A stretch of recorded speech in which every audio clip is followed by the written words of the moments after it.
Olá, bem-vindos a mais uma apresentação do Programa Teórico da Residência de Clínica Médica do HCFM USP. Eu sou Matheus Poli e hoje vamos conversar sobre a pneumonia nosocomial e PAV. Atualmente eu sou médico assistente da Enfermaria de Moléstias Infecciosas e Parasitárias e atuo como infectologista com enfoque em infectologia hospitalar.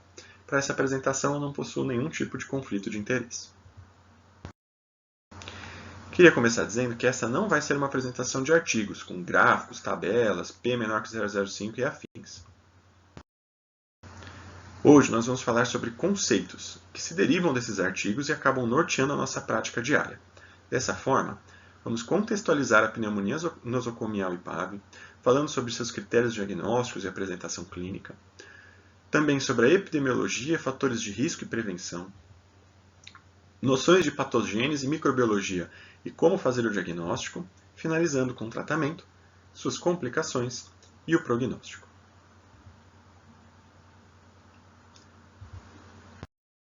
A pneumonia nosocomial e a pneumonia associada à ventilação mecânica são causas importantíssimas de mortalidade e morbidade intra-hospitalar.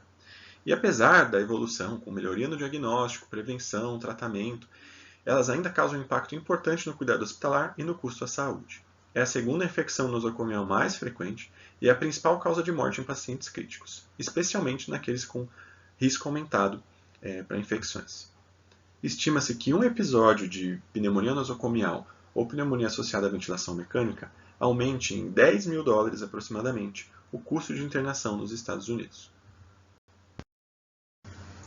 E ela é definida de acordo com a presença ou não de ventilação mecânica no diagnóstico ou na evolução para a ventilação mecânica ao longo do desenvolvimento da doença. Dessa forma, dentro de um conceito de guarda-chuva, a pneumonia nosocomial é a pneumonia que ocorre 48 horas ou mais após a admissão no serviço de saúde, sendo que a pneumonia associada à ventilação mecânica é a pneumonia nosocomial que se desenvolve em paciente em ventilação mecânica por mais de 48 horas ou estubados a menos de 48 horas. E a pneumonia nosocomial não associada à ventilação mecânica é a pneumonia nosocomial naquele que não está em ventilação mecânica.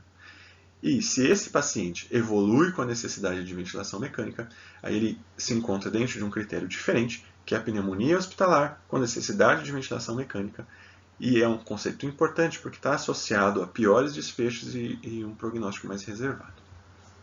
Antigamente tínhamos o conceito de uma pneumonia associada ao ambiente hospitalar, ao ambiente de saúde, que englobava pacientes com pneumonia dias após a internação ou que tinham um diagnóstico de pneumonia em contexto de cuidados de saúde em instituições de longa permanência ou clínicas de diálise, e ele não é mais utilizado como definição porque aumentava muito o número de prescrição inadequada de antibiótico de amplo espectro, sem alterar a mortalidade dos pacientes. E também é importante definirmos alguns conceitos de resistência bacteriana a antibióticos, porque é um problema grave na pneumonia nosocomial e acaba seguindo algumas terminologias específicas, sendo que as bactérias multidroga resistentes são classificadas como aquelas que apresentam não suscetibilidade adquirida a pelo menos uma droga em 3 classes antimicrobianas diferentes. As extensivamente droga resistente não têm suscetibilidade a pelo menos uma droga de todas as classes, mantendo pelo menos 2 classes sensíveis. E as pan-droga resistentes são aquelas que não têm drogas que podem ser utilizadas para o tratamento. Quando pensamos na apresentação clínica de pneumonias nosocomiais, não fugimos muito das apresentações mais frequentes de pneumonias. Então, a diferença é que nós precisamos ter um conjunto de achados de clínica, laboratório, alteração de ventilação mecânica quando na PAV e de imagem para definir a pneumonia nosocomial. Sendo que de sinais e sintomas nós temos a dispneia, a dor torácica e tosse como as principais, com dificuldade de avaliação disso em pacientes ventilados, e de sinais a febre, aumento de secreção ou secreção purulenta, hemoptise, roncos estertores e broncoespasmo. Já em achados laboratoriais, frequentemente teremos leucocitose, pacientes ventilados a presença de hipoxemia piora, e podemos avaliar biomarcadores como PCR e procalcitonina, sendo que esses não fazem parte da definição de diagnóstico na pneumonia nosocomial. Também podemos ter alterações da mecânica ventilatória, com redução de volume ou aumento da pressão expiratória, e sempre acompanhado de uma alteração de imagem, que geralmente é definida como infiltrado novo ou em piora progressiva. E a apresentação desses achados pode ser aguda ou gradual, e sempre após 48 horas da admissão ou ventilação.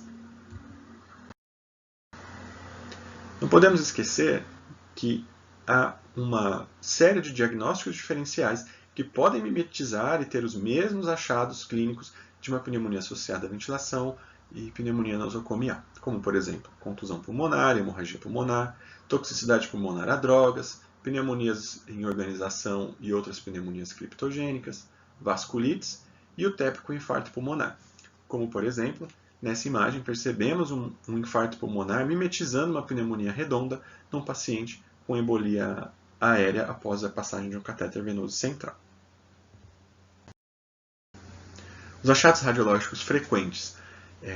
Nós teremos opacidades novas na radiografia e podemos ter também imagens de consolidação permeadas com vidro fosco, com broncograma aéreo na tomografia computadorizada, até situações mais catastróficas, como um pulmão de SARA, derrame pleural oculado, pneumotórax, infiltrados múltiplos e assim por diante. Falando um pouco sobre a epidemiologia, a pneumonia nosocomial é muito frequente dentro da prática intra-hospitalar, bastante mórbida e epidemiologicamente importante, apesar de termos uma dificuldade na avaliação dos números, principalmente no Brasil, onde nós não temos dados muito atualizados em relação especificamente à pneumonia nosocomial. Em números, a pneumonia não associada à ventilação é mais frequente. Isso por conta da quantidade de pacientes internados não estarem em ventilação ser muito maior. Mas o risco de pneumonia nosocomial é 10 vezes maior em pacientes ventilados do que quando a gente compara com pacientes não ventilados.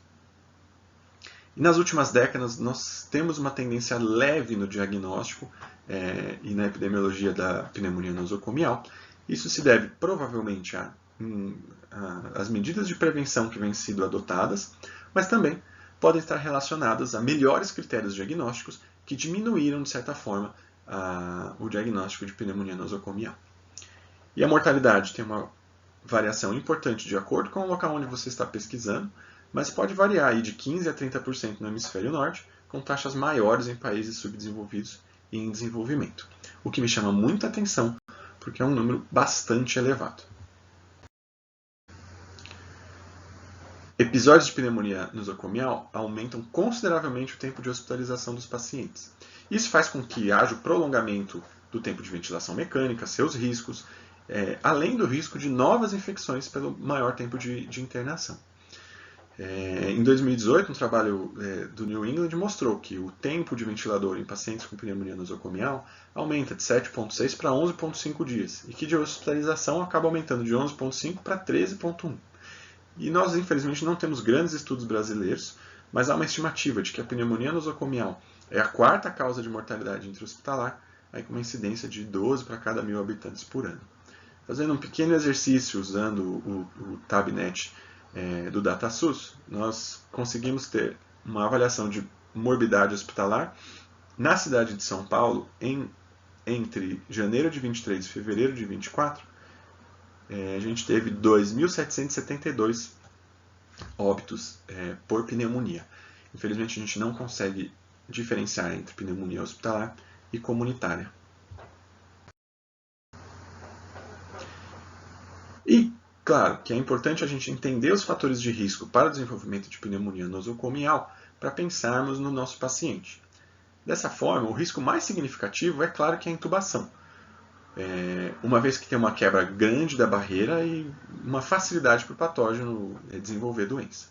Mas também a gente pode associar isso a outros fatores onde há maior frequência de pneumonia nosocomial, sendo eles a idade avançada, doença pulmonar crônica, alteração do nível de consciência, broncoaspiração visualizada, realização de cirurgia torácica ou abdominal alta, a utilização de inibidor de bomba, bloqueador H2 e antiácidos, exposição prolongada a antibiótico, intubação e especialmente reintubação, condições onde há pulmão de SARA, múltiplas invasões, desnutrição, doença renal crônica, anemia, entre outras. E é sabido até que o aumento do pH gástrico está associado a um aumento de incidência de pneumonia nosocomial. Porém, algumas meta-análises que limitam os estudos a estudos de boa qualidade e diminuem os vieses não encontram essa associação. Então, isso ainda é um tema em aberto. Mas, de qualquer maneira, a seleção criteriosa de quem necessita de profilaxia de úlcera, de estresse e úlcera gástrica é importante, uma vez que há uma possibilidade teórica da diminuição de pneumonia nosocomial. E considerando a sua importância clínica e mórbida, faz sentido que a gente limite a utilização desse tipo de estratégia para o paciente que realmente precisa. Inclusive, temos aí 2 meta-análises recentes que discutem que pacientes utilizando sucralfato em detrimento ao inibidor de bomba, o inibidor H2, têm incidências menores de pneumonia nosocomial, com a mesma quantidade de efeitos colaterais e a mesma quantidade de eventos como úlcera ou sangramento do trato gastrointestinal. Em relação à prevenção, que talvez seja um dos grandes trabalhos que nós tenhamos que fazer no nosso contexto hospitalar, eles são um conjunto de medidas que ajudam a diminuir a incidência dessa entidade em todo o hospital. Lembrando que é uma das principais intervenções multidisciplinares que nós podemos fazer pelo nosso paciente. Sendo que medidas isoladas têm menor impacto quando a gente compara com a implementação de bundle, ou seja, conjunto de medidas que a gente pode utilizar no nosso paciente para diminuir a pneumonia nosocomial e associada à ventilação mecânica. Sendo que quando nós olhamos especificamente para a implementação de bundle, parece que nós temos maior evidência na redução de mortalidade quando comparado com medidas isoladas. Nós temos, por exemplo, uma bem óbvia, que é evitar a intubação e prevenir reintubação, minimizar o uso de sedativos, fisioterapia respiratória e prevenção de aspiração frequente, posicionamento do paciente, cuidado com saúde oral, e troca de circuito somente quando necessário para não quebrar a barreira externa. Mais especificamente de cada um deles. A aspiração é um grande mecanismo predisponente para a pneumonia nosocomial, portanto, prevenir a aspiração é uma das principais formas de prevenção do desenvolvimento da doença. E aí a gente tem várias maneiras de fazer medidas preventivas, como manter pressão de cuff, manter PIP, aspiração supraglótica. O posicionamento, é sabido que a posição supina e o uso de sonda nasointeral predispõe à broncoaspiração.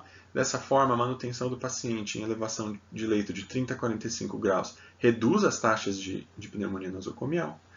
E outras posições, como prona e 0 graus, estão associadas a piores desfechos. E mesmo posições como Trendelenburg lateral, onde há um racional teórico de que há uma melhor drenagem de secreção, também não tem associação com melhores desfechos, inclusive com trabalhos com piores desfechos, quando comparado à elevação de 30 a 45 graus. Métodos de descontaminação, como, por exemplo, a realização de higiene oral diária, reduzem a incidência. E há uma discussão sobre a utilização da clorexidina na higiene oral, onde nós temos estudos conflitantes, inclusive alguns sugerindo maior mortalidade quando comparado com a higiene simples.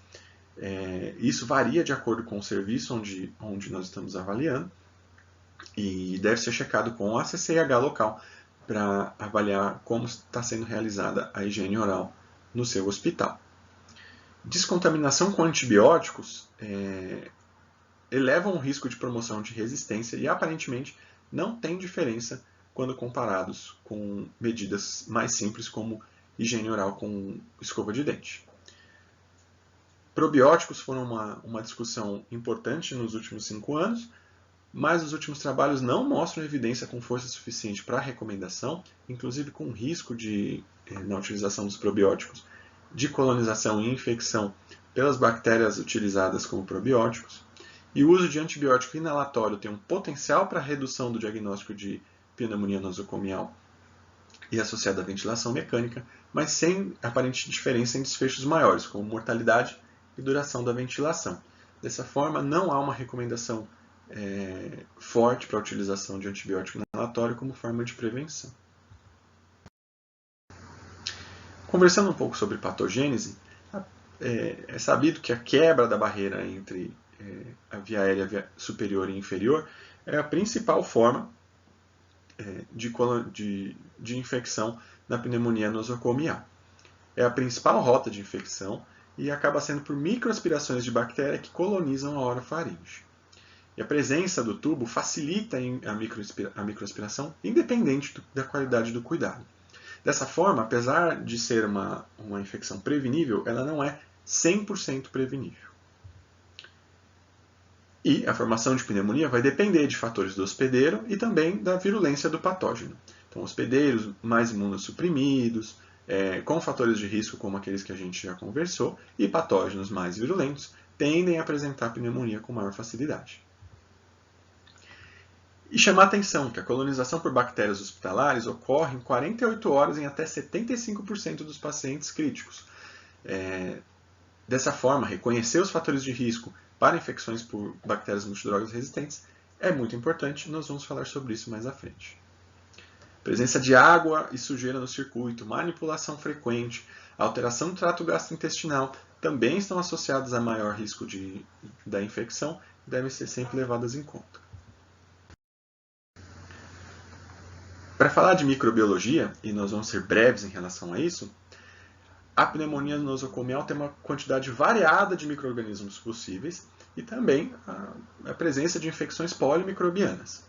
Mundialmente, os micro-organismos mais comuns associados são o Staphylococcus e a Pseudomonas aeruginosa.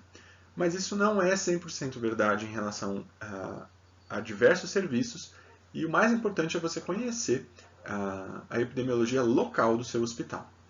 Outros gram-negativos e positivos também são comuns, e de menor relevância, pneumonias virais e fúngicas podem ser importantes em alguns grupos específicos, como os imunossuprimidos.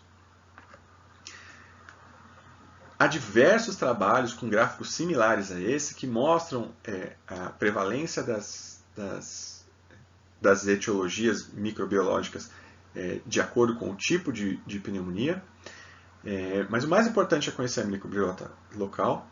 E aparentemente, em pneumonia nosocomial não relacionada à ventilação mecânica, há uma menor incidência de bacilo gram-negativo quando a gente compara com a associada à ventilação mecânica, muito provavelmente por estar relacionada à quebra ali da barreira física da via aérea. Os anaeróbios são agentes bem pouco frequentes e outros, como legionela e menos frequentes, acabam ocorrendo quando se tem surtos intra-hospitalares. E não esquecer que a pandemia do Covid-19 levou a uma mudança no perfil microbiológico das infecções hospitalares. Por exemplo, nós tivemos um aumento expressivo de infecções relacionadas à assistência à saúde por acineto e outras bactérias multidroga resistentes. Inclusive com alteração do perfil de resistência de Pseudomonas, um aumento de infecção pulmonar por Staphylococcus MRSA, e isso deve ser levado em consideração porque nós ainda estamos sofrendo os efeitos de uma pandemia que não acabou. Talvez o nosso maior, talvez o momento de maior interesse na nossa discussão seja o diagnóstico da pneumonia nosocomial. E apesar de muito frequente, ele acaba sendo desafiador por uma grande quantidade de diagnósticos diferenciais e também pela característica do doente que evolui com pneumonia dentro do hospital. Dessa forma, os critérios diagnósticos clínicos eles devem ser continuamente avaliados, uma vez que um diagnóstico precoce pode levar a melhores desfechos no nosso paciente. E a definição de pneumonia nosocomial, do ponto de vista do diagnóstico, vai ser da seguinte maneira. É um infiltrado pulmonar novo ou progressivo, associado à evidência clínica de infecção. Dentro do critério é febre, escarro purulento, leucocitose ou hipoxemia, junto com a identificação de um patógeno em amostra respiratória. De forma que, sem o resultado microbiológico, a rigor eu não posso confirmar nem excluir o diagnóstico.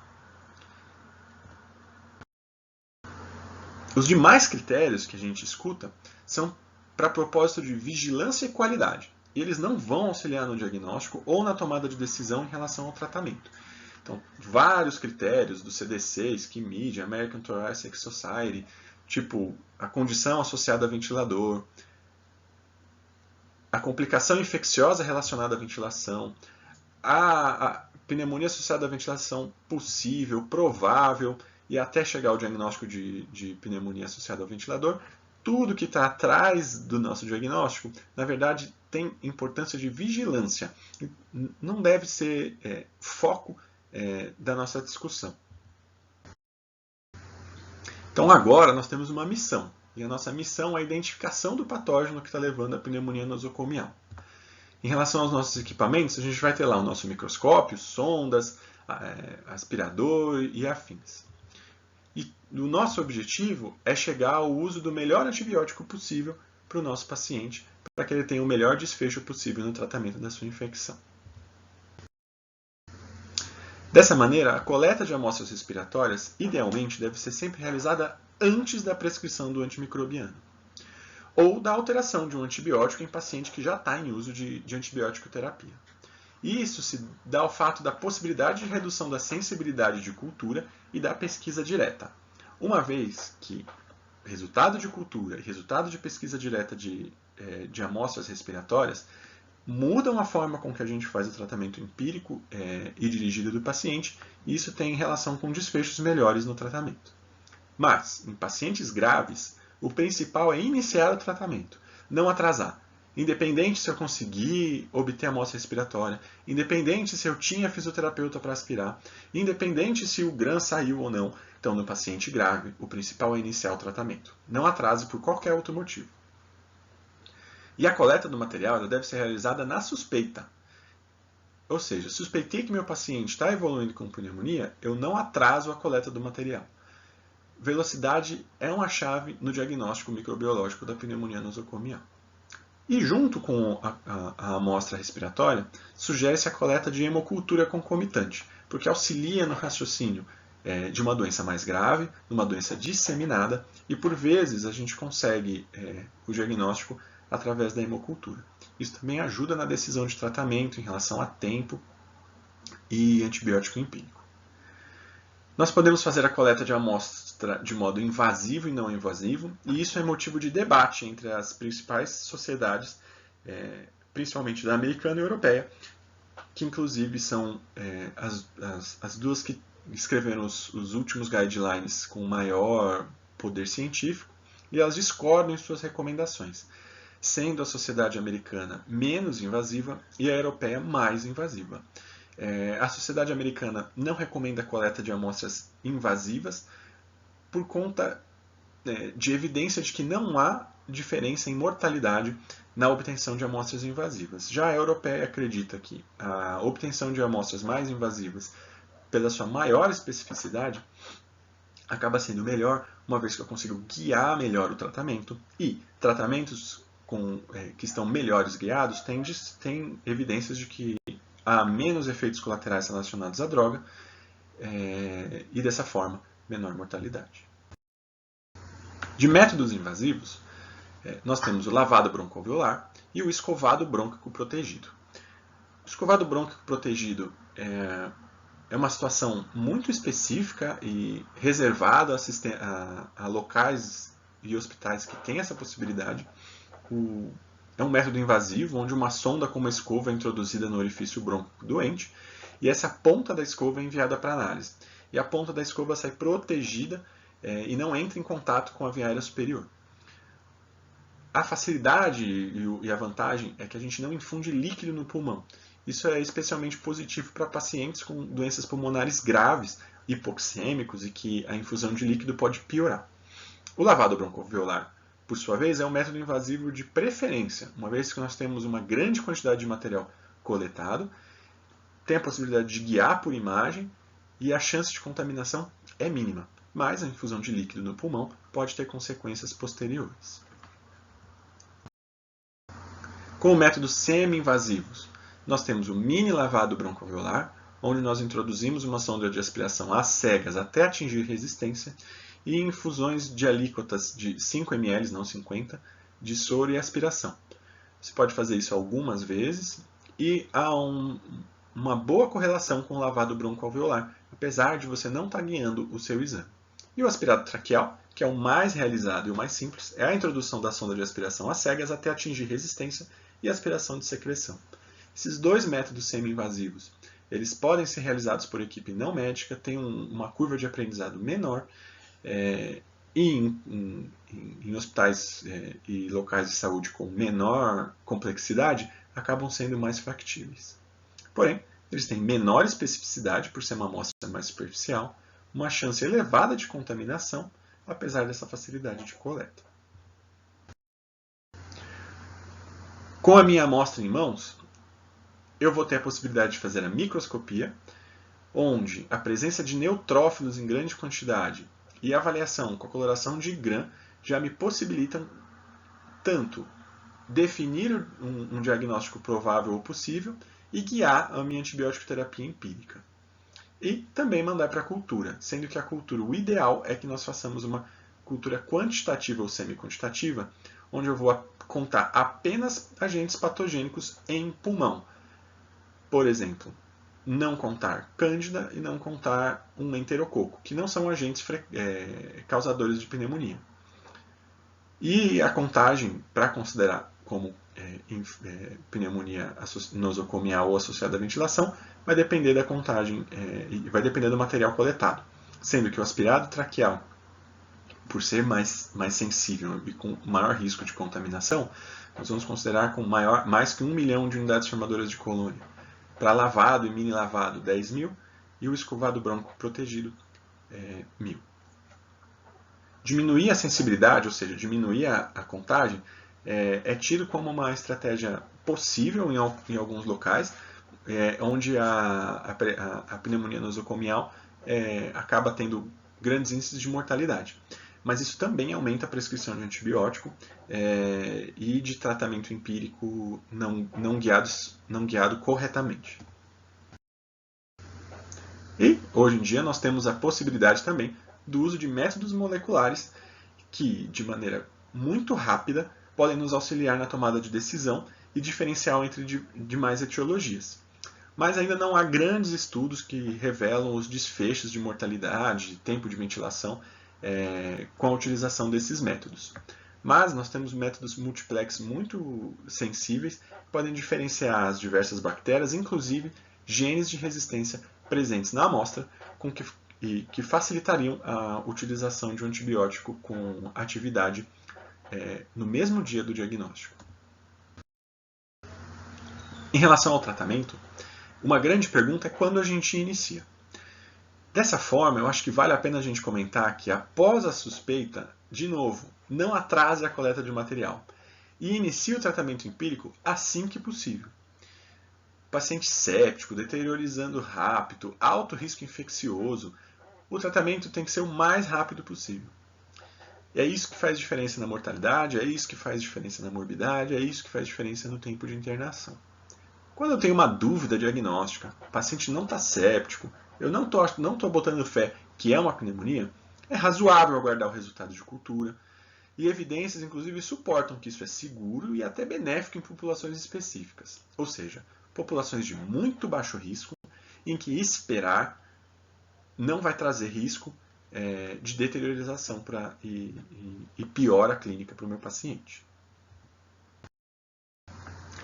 Dessa forma, seja agressivo e rápido na introdução do antibiótico em paciente grave. Essa é a melhor conduta baseada em evidência possível. Eu acho que não tem discussão em relação às vantagens de se iniciar o antibiótico empírico em paciente grave. E seja também, da mesma forma, agressivo e rápido no descalonamento do antibiótico, uma vez que guiar o antibiótico para o seu patógeno tem evidência de melhor desfecho, menor tempo de tratamento e complicação, como, por exemplo, menores índices de infecção por Clostridium no futuro. E não fazer ambas as coisas estão associados a maior mortalidade. Dessa forma, esses são os principais conceitos que nós temos que ter em relação ao tratamento. E a escolha do regime do antibiótico passa pela avaliação do risco para a infecção de patógeno multidroga resistente, trazendo lá o nosso conceito que a gente comentou no começo da apresentação. E aqui a gente vai dividir em pacientes com pneumonia nosocomial associada à ventilação mecânica e não associada à ventilação mecânica. Sendo que o risco geral no paciente com pneumonia associada à ventilação mecânica para a infecção por patógeno multidroga resistente é o uso de antibiótico venoso nos últimos 90 dias, choque séptico no momento da pneumonia associada à ventilação, SARA precedendo a pneumonia associada à ventilação mecânica, aqui especialmente no Covid isso foi muito importante, pacientes com mais de 5 dias de hospitalização. E quando a gente pensa em gram-negativos, se o meu tratamento está sendo em UTI com uma taxa de resistência maior que 10% para tazocin e cefepime, ou um paciente colonizado anterior, e quando eu penso em gram-positivo, um tratamento em UTI com taxa de resistência à oxacilina maior que 10%, ou colonização anterior. E o paciente que faz terapia de substituição renal antes da pneumonia associada à ventilação mecânica também tem um risco aumentado para infecção por patógeno multidroga resistente. E naquele que tem pneumonia nosocomial não associada ao ventilador, já é diferente. Como fator de risco, a necessidade de suporte ventilatório com máscara, catéter é um fator de risco. O paciente com choque séptico na enfermaria é um risco. Para gram-negativo, especialmente o uso de antibióticos nos últimos 90 dias. E para gram-negativo, o local de internação com mais de 20% de isolados de MRSA ou colonização anterior por MRSA. E há alguns fatores que vão acabar entrando na escolha do regime antimicrobiano empírico. Como o principal é conhecer a distribuição dos patógenos e sensibilidade do seu local de trabalho. Dentro de uma instituição como o Hospital das Clínicas, isso muda de acordo com a clínica que você está avaliando. Então, uma UTI pode ter um perfil de resistência e outra UTI um perfil de resistência completamente diferente. Isso vai variar também em relação a serviços como enfermaria da infecto um perfil, enfermaria da dermato outro, enfermaria da endócrino outro completamente diferente. Então, conhecer o perfil do local que você está trabalhando é muito importante para a escolha do antibiótico empírico. Levar em consideração riscos individuais do paciente, do tipo as invasões que ele tem, infecções prévias, colonizações. Sempre pensar nos efeitos adversos dos agentes microbianos que você está escolhendo, individualizando para o seu paciente. As interações medicamentosas importantes que podem ocorrer em pacientes multicomórbidos. A gravidade da doença que você está avaliando. O resultado da amostra inicial, como por exemplo a coloração de gram em uma amostra de boa qualidade, pode já auxiliar na escolha de antimicrobianos para gram positivos e negativos. Resultados de métodos moleculares quando disponíveis. O custo e disponibilidade do antimicrobiano que você está escolhendo. E a experiência da equipe com o uso do antibiótico. Não adianta eu prescrever um antibiótico que eu não sei usar. A meta dos guidelines é que mais de 95% dos tratamentos empíricos acabem sendo com drogas ativas contra os patógenos mais frequentes. E que a demora de mais de 24 a 48 horas para o tratamento apropriado tem uma associação significativa com mortalidade. Ou seja, nunca esqueçam de checar o gram e checar as culturas. Só que guidelines internacionais levam em conta situações epidemiológicas específicas daqueles locais onde eles foram avaliados. E eles devem ser utilizados com cuidado, uma vez que a realidade do guideline que você está estudando pode não ser a sua. Dessa maneira, pense que todos os regimes empíricos para pneumonia associada à ventilação e a não associada à ventilação devem cobrir o Staphylococcus resistente à oxacilina, Pseudomonas e outros bacilos gram-negativos, uma vez que são os mais frequentes agentes causadores de pneumonia nosocomial. Quando a gente fala de agentes menos frequentes, a legionela é particularmente importante em pacientes imunodeprimidos, diabéticos, aqueles com doença renal crônica, doença estrutural no pulmão, e infecções hospitalares acabam sendo raras e a terapia empírica acaba sendo realizada quando há um surto conhecido ou uma síndrome clínica consistente, como, por exemplo, um paciente com pneumonia grave que não melhora no tratamento empírico inicial, com infiltrado intersticial bilateral, entre outros achados que podem sugerir legionela. Em relação aos anaeróbios, a gente deve considerar a cobertura quando houver, por exemplo, uma grande broncoaspiração visualizada, ou em paciente com dentição muito comprometida, presença de abscesso pulmonar, e também quando houver uma cultura polimicrobiana e um gram ali com uma flora gram-negativa, positiva, misturada. Estenotrofomonas e outros agentes não fermentadores Geralmente a gente não inicia rotineiramente a cobertura empírica, a não ser que tenha evidência de cultura positiva anterior ou esteja ocorrendo um surto na instituição. E lembrar que, além das etiologias bacterianas, nós podemos também ter etiologias virais e fúngicas. Elas existem e devem ser lembradas em surtos e também em pacientes com condições especiais, por exemplo, os pacientes hematológicos, que têm mais propensão para pneumonias fúngicas. Na época da pandemia, na época mais grave da pandemia e também em surtos de influenza, não é incomum que pacientes internados desenvolvam pneumonia virais, mesmo estando no contexto hospitalar. E o que eu escolho, afinal de contas? Os esquemas antimicrobianos, como eu disse para vocês, eles vão depender muito do local onde você trabalha. Dessa forma, eu trouxe o guia de utilização de anti-infecciosos do HC para a gente poder pelo menos ter um norte para seguir se isso acontecer dentro da nossa instituição. A suspeita é basicamente o que a gente já conversou. O que a gente tem que fazer, eles trazem aqui também. E a antibiótico terapia empírica para os pacientes sem fator de risco para a MDR. Sugere-se a piperacilina tazobactam ou cefepime, e aqueles com risco, meropenem mais polimixina, mais vancomicina ou linê. E veja que é mais ou menos isso aqui, vai ser individualizado. No contexto de discussão sobre vancomicina ou linezolida, existem várias publicações que tentam diferenciar as vantagens e desvantagens entre uma e outra. Dentro do nosso contexto, há uma condição de custo, com a linezolida sendo um custo muito mais elevado do que a vancomicina. E a vancomicina a gente tem a possibilidade da realização de vancocinemia com mais facilidade. Mas aparentemente não há grandes diferenças em relação à mortalidade quando se compara a vancomicina com linezolida. O tempo de tratamento, ambos os guidelines mais recentes, são bem enfáticos em recomendar o tratamento por 7 dias, tanto para pneumonia nosocomial não relacionada à ventilação, quanto relacionada à ventilação mecânica. Sendo que a evidência de eficácia é similar entre os regimes mais longos e os mais curtos, com potencial menor de emergência de bactéria multidroga resistente em regimes mais curtos e também de efeitos colaterais menores. Mas a verdade é que a gente sempre deve individualizar o tempo de tratamento. 7 dias não é verdade para todo mundo, 10 dias não é verdade para todo mundo, 14 dias não é verdade para todo mundo. O tempo de tratamento antibiótico, assim como quase tudo na medicina, deve ser individualizado.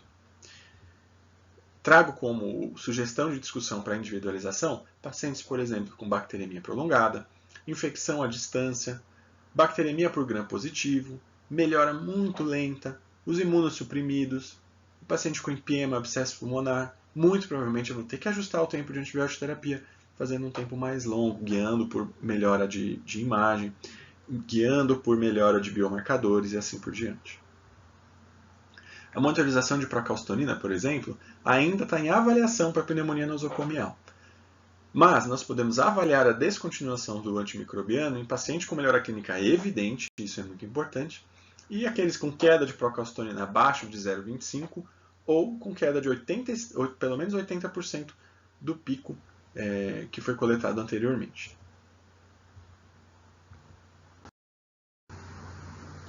Em relação a algumas complicações, não é incomum que pacientes possam evoluir com complicações, principalmente aqueles mais graves. E diversas complicações são possíveis na pneumonia nosocomial. E isso acaba levando a um impacto no tempo de tratamento e em desfecho desfavorável com mortalidade e sequela.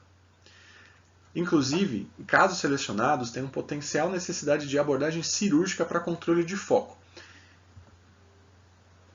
como, por exemplo, pneumonias necrotizantes por bactérias XDR e PAN resistente, podem se beneficiar muito com a limpeza cirúrgica, inclusive facilitando o tratamento com antimicrobiano posterior.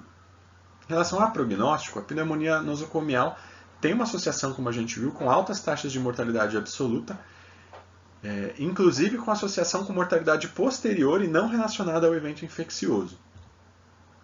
E são variáveis associadas à mortalidade as comorbidades graves, a gravidade da doença no diagnóstico, a bacteremia e infecção por patógenos multidroga resistentes, infecção multilobar, cavitação, doença de progressão rápida e principalmente o atraso na instituição de terapia efetiva. Então eu chamo mais uma vez a atenção que o tratamento rápido e efetivo faz diferença no tratamento e diagnóstico do nosso paciente. Dessa forma, eu gostaria de deixar algumas mensagens finais, como que a pneumonia nosocomial é uma condição frequente e que vai estar no cotidiano de todos os médicos que trabalham em ambiente hospitalar, e às vezes até daqueles que não trabalham em ambiente hospitalar. É uma doença de altíssima mortalidade e morbidade e que bons desfechos dependem da ação rápida e assertiva da equipe médica e multidisciplinar. Que é importantíssimo a gente conhecer a nossa microbiota local, a incidência que nós temos de infecção por bactéria multidrug resistente e a disponibilidade de antimicrobianos do seu serviço. Não atrasar o tratamento empírico, não atrasar o ajuste de antibiótico e não deixar de ir atrás do seu diagnóstico. Ou seja, nós nunca podemos ser preguiçosos quando estamos considerando uma pneumonia nosocomial. E na dúvida, consulte o infectologista, seja na CCH, na interconsulta. As equipes de infectologia, em alguns trabalhos, a demonstração de que a participação de um infectologista pode diminuir o risco de complicações, o tempo de internação, inclusive de mortalidade. Então, dessa maneira, eu gostaria de agradecer muito a possibilidade de estar aqui conversando com vocês hoje. As minhas principais referências utilizadas foram os guidelines internacionais, tanto do IDSA quanto do SCIMID, e os trabalhos de estratégia de prevenção de pneumonia nosocomial. E eu fico muito à disposição de vocês para dúvidas e comentários. E espero que tenham gostado da nossa discussão. Obrigado e até a próxima.